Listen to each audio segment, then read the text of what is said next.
प्रिय छात्रों, मैं नरेंद्र सिंह नकेला, सह आचार्य कृषि प्रसार शिक्षा, गवर्नमेंट कॉलेज चिमनपुरा।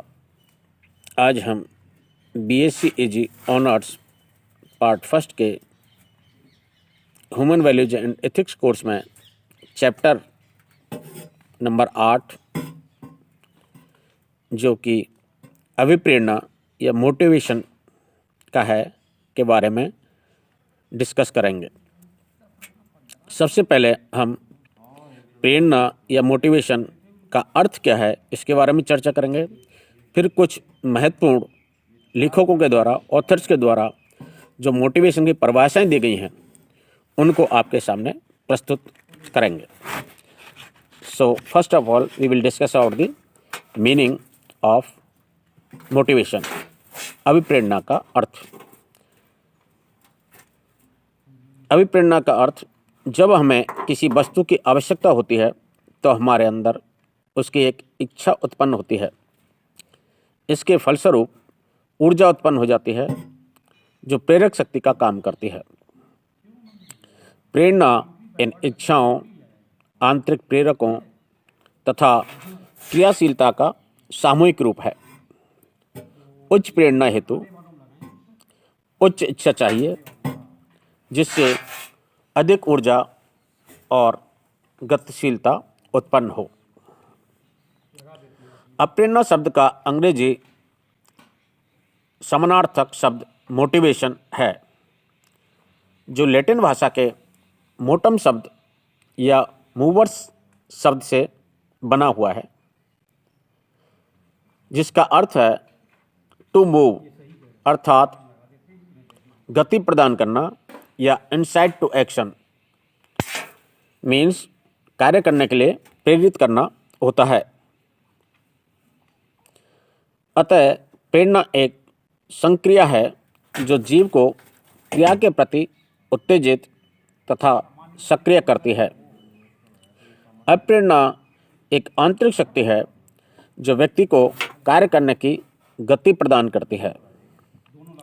अप्रेरणा किसी विशेष लक्ष्य की ओर निर्दिष्ट सतत व्यवहार की प्रक्रिया है जो किन्हीं अंतर्निहित शक्तियों का नतीजा होती है। प्रेरणा एक जागरूक और उद्देश्यपूर्ण कार्रवाई शुरू करने की प्रक्रिया है। प्रेरणा एक व्यक्ति के कार्य करने का कारण बनती है। सो संक्षिप्त में यह प्रेरणा का अर्थ है। Now we will discuss about the some important definitions of motivation। अभिप्रेरणा की परिभाषाएं। सर्वप्रथम हम स्किनर के द्वारा प्रस्तुत परिभाषा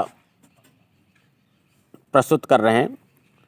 स्किनर के अनुसार अभिप्रेरणा सीखने का सर्वोत्तम राजमार्ग है।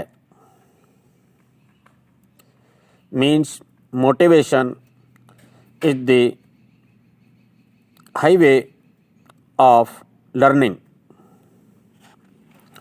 सेकेंड वन इज गुड्स के द्वारा किसी कार्य को आरंभ करने, जारी रखने और नियमित बनाने की प्रक्रिया को प्रेरणा कहते हैं।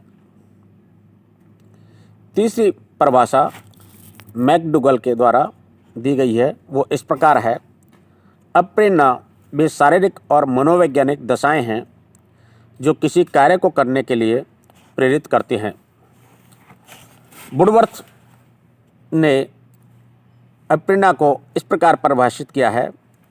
अप्रेरणा व्यक्तियों की दशा का वह समूह है जो किसी निश्चित उद्देश्य की पूर्ति के लिए निश्चित व्यवहार को स्पष्ट करती है।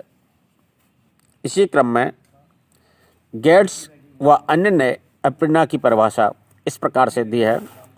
अप्रेरणा प्राणी के भीतर शारीरिक एवं मनोवैज्ञानिक दशा है जो उसे विशेष प्रकार की क्रिया करने के लिए प्रेरित करती है। लोवेल के अनुसार प्रेरणा एक ऐसी मनोशारीरिक अथवा आंतरिक प्रक्रिया है जो किसी आवश्यकता की उपस्थिति में प्रादुर्भूत होती है। यह ऐसी क्रिया की ओर गतिशील होती है जो आवश्यकता को संतुष्ट करती है। And last one is W.G. Scott के द्वारा, प्रेरणा का अर्थ है लोगों को वांछित लक्ष्यों के लिए पूरा करने के लिए उत्तेजित करना।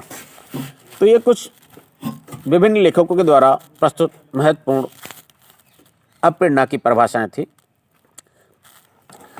उपरोक्त परिभाषाओं के आधार पर कहा जा सकता है कि अप्रेरणा एक आंतरिक कारक या स्थिति है जो किसी क्रिया या व्यवहार को आरंभ करने की प्रवृत्ति जागृत करती है। यह व्यवहार की दिशा तथा मात्रा भी निश्चित करती है। आम विचार यह है कि प्रेरणा एक व्यक्तिगत विशेषता है। कुछ लोगों के पास यह गुण होता है जबकि अन्य के पास नहीं। लेकिन सत्य तो यह है कि प्रेरणा व्यक्ति के साथ साथ उसकी परिस्थिति पर भी निर्भर करती है। किसी व्यक्ति में प्रेरणा के स्तर को निर्धारित करने में परिस्थिति एक महत्वपूर्ण भूमिका निभाती है। विभिन्न परिस्थितियों में प्रत्येक व्यक्ति के पास अलग अलग प्रेरक ड्राइव होते हैं। Now we will discuss about the importance of motivation. अब प्रेरणा का महत्व। जीवन में सफल होने के लिए प्रेरणा जरूरी है।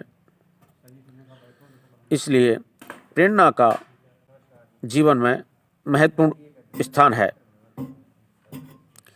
प्रेरणा के महत्व को रेखांकित करने के लिए निम्न बिंदुओं पर विचार करना प्रासंगिक होगा। फर्स्ट, प्रेरणा कार्य करने के लिए प्रेरित करती है। किसी भी कार्य को प्रारंभ करने के लिए प्रेरणा का होना आवश्यक है, क्योंकि इससे हमारे मनोबल में वृद्धि होती है जो लक्ष्यों को समय पर प्राप्त करने में सहायक होती है। इसलिए जब तक हमारे अंदर प्रेरणा नहीं होगी, हम कार्य करने के लिए प्रेरित नहीं होंगे। इसलिए कार्य का शुभारंभ करने के लिए प्रेरणा का होना नितांत आवश्यक है। सेकंड, प्रदर्शन का उच्च स्तर। किसी भी कार्य जैसे शिक्षा, खेल कूद, संगीत आदि सभी गतिविधियों में अच्छा प्रदर्शन करने के लिए प्रेरणा जरूरी है। इसकी अनुपस्थिति में कार्य क्षमता में कमी आती है। थर्ड वन इज मानव संसाधनों का उचित उपयोग। प्रेरणा से हम मानव संसाधनों का अधिकतम तथा उचित उपयोग कर पाते हैं, जिससे उत्पादन में वृद्धि होती है। मानव को कार्य करने के लिए प्रेरित करने के लिए, मोटिवेट करने के लिए उसको विभिन्न प्रकार के उपाय जैसे प्रशंसा करना, पीठ थपथपाना, उसके कार्य को रिकॉग्नाइज करना आदि कारक हैं जो उसको अधिक कार्य करने के लिए प्रेरित करते हैं। इसलिए मोटिवेशन के द्वारा हम मानव संसाधनों का उचित उपयोग करते हैं। एंड फोर्थ वन इज अच्छे मानव संबंध निर्मित होते हैं।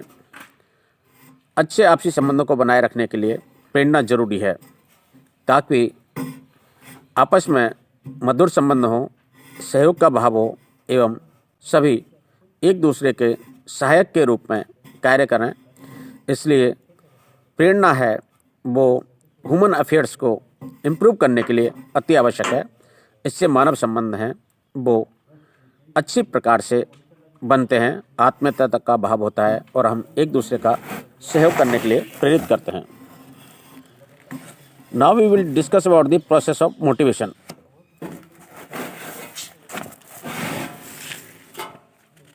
अब प्रेरणा की प्रक्रिया है वो 5 स्टेप्स में कंप्लीट होती है।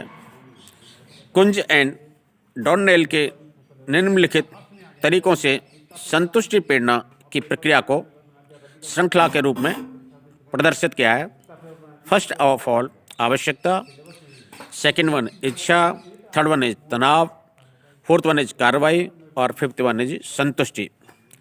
So this is about the meaning, definition, importance and process of motivation. Thank you very much.